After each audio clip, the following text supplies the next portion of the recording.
eco-conscious friends, and welcome to Planet Earth, our loving home. Water is indispensable for the survival of humans and all other beings on Earth. And although 3/4 of the planet's surface is covered in water, 97% of it is salt water. Thus, fresh water comprises just 3% of the supply, and only 1% of that is directly available to meet human needs. In recent decades, due to overexploitation, prolonged droughts caused by climate change and environmental degradation, such as water pollution by factory farms, an increasing number of Earth's residents are experiencing severe water shortages.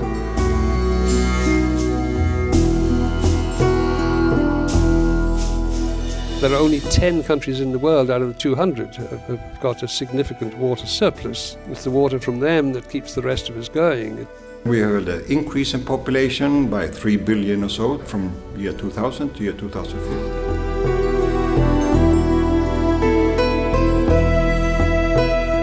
From August 16th to 22nd, 2009, experts, key decision makers, leaders, and practitioners from around the world gathered for the World Water Week conference in Stockholm, Sweden. The event was organized by the Stockholm International Water Institute, a non-profit policy think tank, to discuss our planet's most urgent water-related issues. One product of the conference was the consensus document, the Stockholm Statement, which urges governments to address water issues at the upcoming climate change summit in Copenhagen.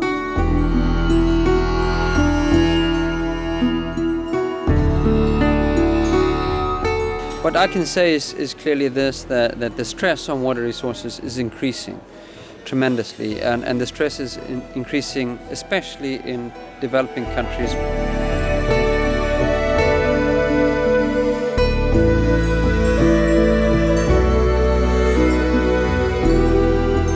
On today's program, we'll hear some of the conference's distinguished attendees express their views on the global water crisis.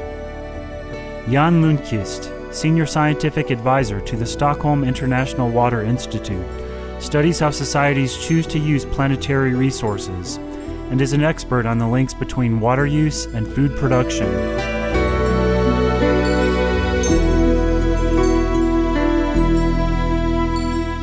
Dr. Pathak from India, he mentioned yesterday that there are 2.5 billion people queuing up for toilets, which are not there. So the lack of sanitation facilities, that's a huge problem. But also 1.5 billion who don't have access or easy access to water. They have to go to a river, they have to go to a small water pond or something like that. Maybe spend many hours per day to fetch a small amount of water, Sometimes polluted, sometimes they have troubles to going there. The water shortage is affecting quite a large part of the world, but then also what we call water services. I mean that you have water in your house, or you get water in the tap, so to speak. That is a luxury for a large part of the world. And then even a larger part of the world, they don't have access to safe sanitation.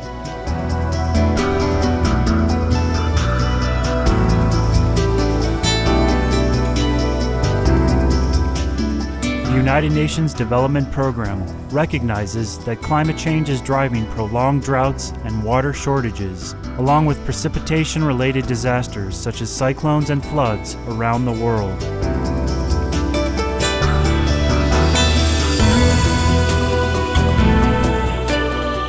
I work for UNDP, United Nations Development Program, and we have a special department working with water resources, and it's called the Water Governance Program. Now, the main mission that we have is towards sustainable human development, which means the sustainable utilization also of the world's resources. And we're trying to promote a more sustainable way of managing water resources, including the use of water in production and in consumption.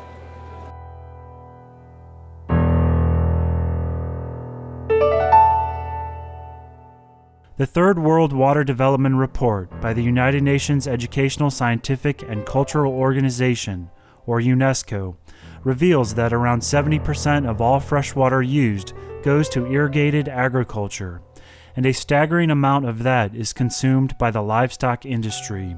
One serving of beef requires 4,664 liters of water to produce, while an entire vegan meal only requires 371 liters. Thus, livestock raising is an extremely inefficient way to use food and water. Approximately 85% of the world's soybean production and 43% of all cereal production are diverted to animal agriculture.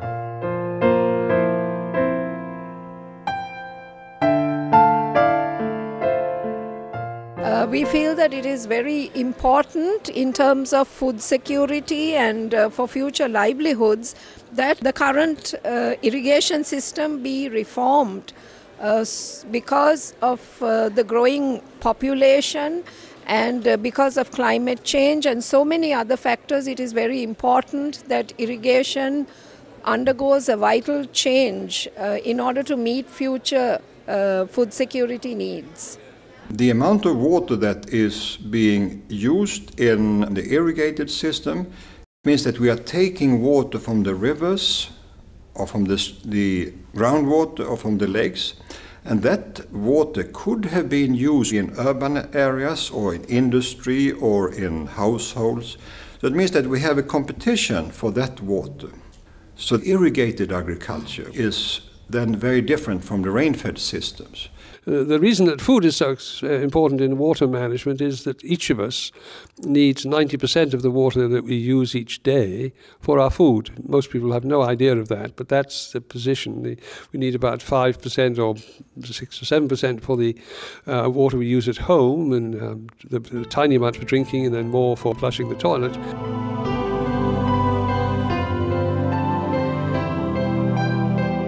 When we return, we'll hear more from the knowledgeable 2009 World Water Week Conference participants.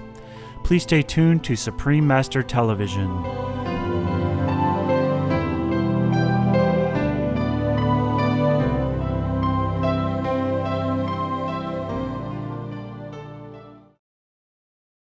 Vegetarian diet does take less water than a diet which is of meat.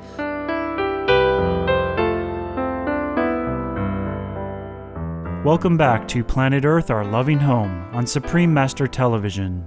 The 2009 World Water Week Conference, sponsored by the Stockholm International Water Institute, was held in August 2009 in Stockholm, Sweden. The theme of the event was Responding to Global Changes, Accessing Water for the Common Good. Reflecting this idea, many attendees with whom we spoke noted how our food choices significantly affect global water supplies.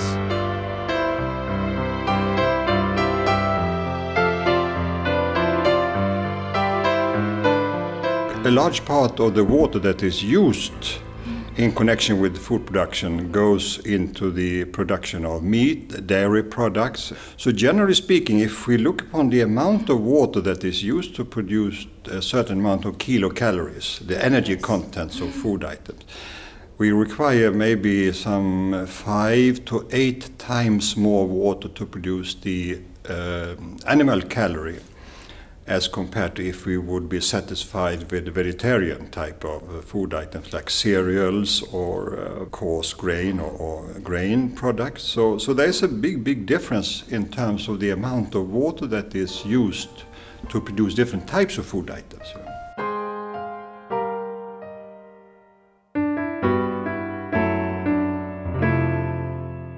Professor John Anthony Allen of King's College London, UK, received the prestigious 2008 Stockholm Water Prize from the Stockholm International Water Institute for developing the concept of virtual water, which allows for comparison of food and consumer goods with respect to how much water went into their production.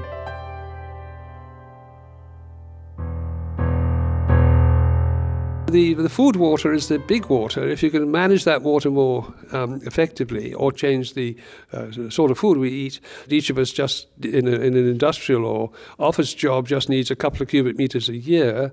For our food, if we are a non-vegetarian, if we eat a lot of meat, we need 5 cubic meters a day, not a year, 5 a day.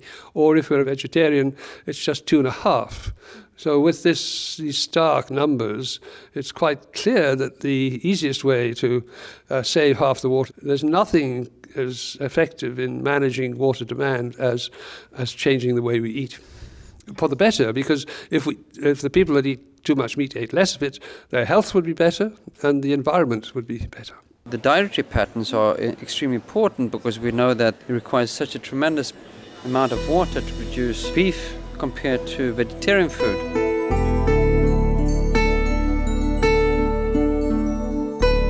Diverting Earth's invaluable water supplies into producing animal products is exacerbating world hunger.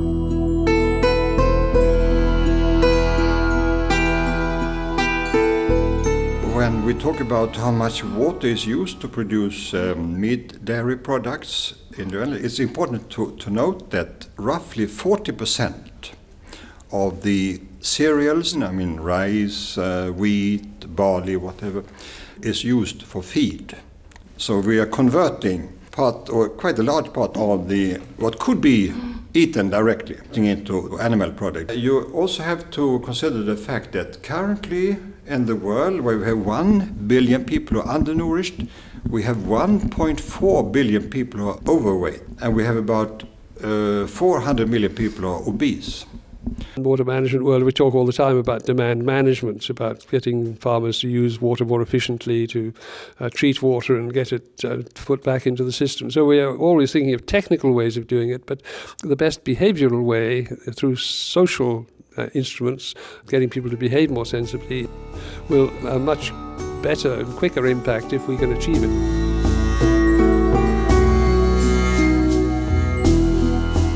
Vegetarianism is key to preserving Earth's precious water resources.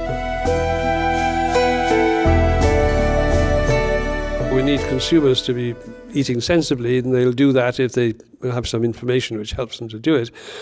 We need that message to get into government, and we need it also to get into the markets, to the corporations, because the corporations use advertising to manipulate us to eat more meat. So we need to do the very thing of getting corporations to feel that their reputation depends on doing the right thing by society.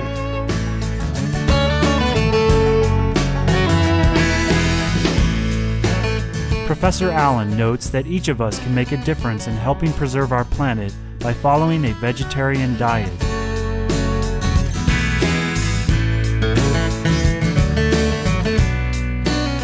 Regarding what we eat, it's very important that we understand that we have a big impact on the planet and on the animal community by what we eat. And so one could easily say, be veg, go green, save the planet. And another way of saying that is down from 5 to 2.5, because since we eat, if we eat a non-vegetarian diet, it's 5 cubic meters a day. If we're a veggie, it's just 2.5. Down from 5 to 2.5 also rings quite well.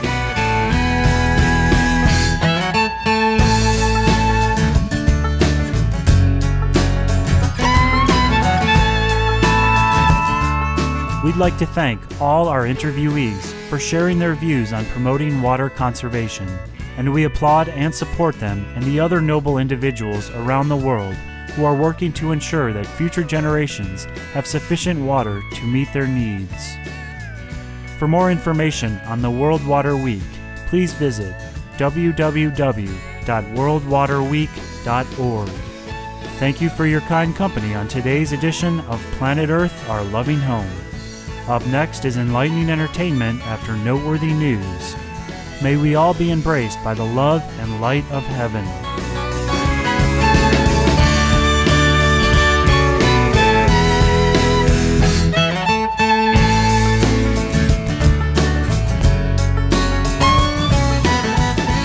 For more details, please visit www.suprememastertv.com/PE